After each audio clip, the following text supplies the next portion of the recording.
Hello everyone, my name is ROZ MAJED, and in this video I'll be reflecting about a 5-week course that I took called Leadership in the Global Environment that was held virtual by UNLA University and taught by Professor Ada Sandoval. So talking about the first week, which basically was reading about the document given to us, and we had to choose a subtopic to create a mind map. Honestly, I've never heard of what mind map really is, so it was really interesting. What's really nice about mind map is that you summarize and simplify everything as a diagram, so it will be easier for the reader to read and to understand as well.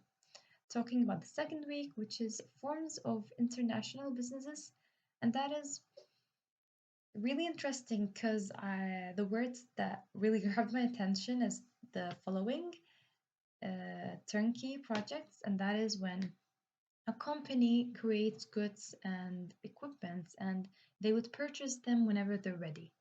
Talking about franchising, that's when the owner of the company sells their company to someone who is in need of the company that does not want to start a company from zero.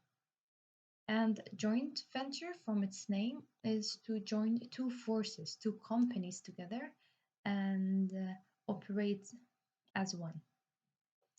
And week three was basically more about going more into details of what's the difference between managers and leaders. As we know, they're both in need in a company or a firm. A manager tends to, focus on roles and instruct the people, but the leader focus on functions and inspiring people and motivating others. But then let's not forget that both of them also achieve their own goals.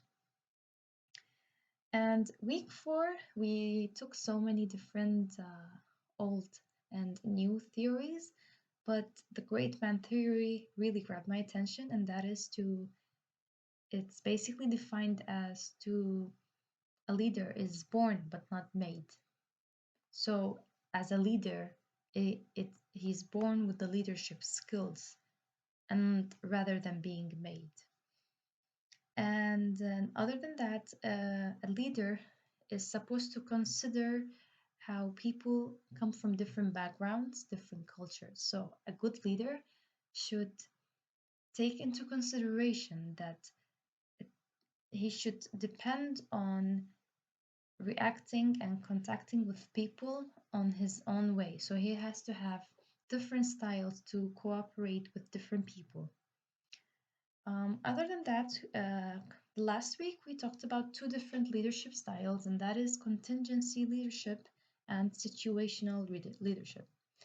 Contingency leadership is basically when a leader is put into correct context or environment.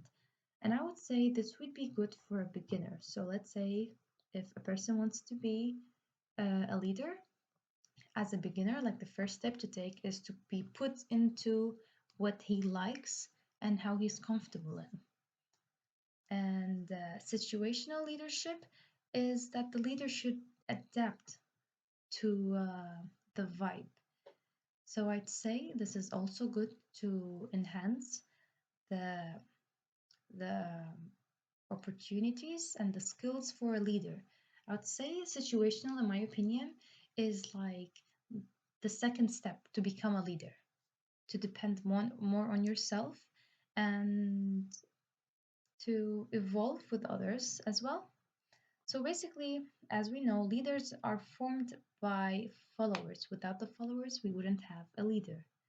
And followers tend to trust and depend on a leader. And that's because the leader tends to guide them efficiently, also by correct timing and choosing the best route for them.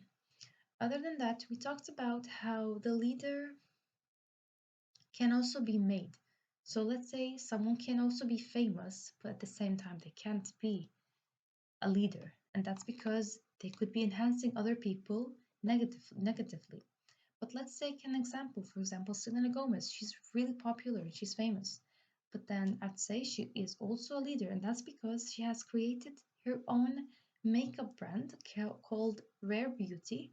And I'd say she started off with being a leader, and now, more than a leader, she's a manager now, which is really nice. Other than that, she's a singer and an actress. And that was about this video. I hope you liked it, and thank you so much.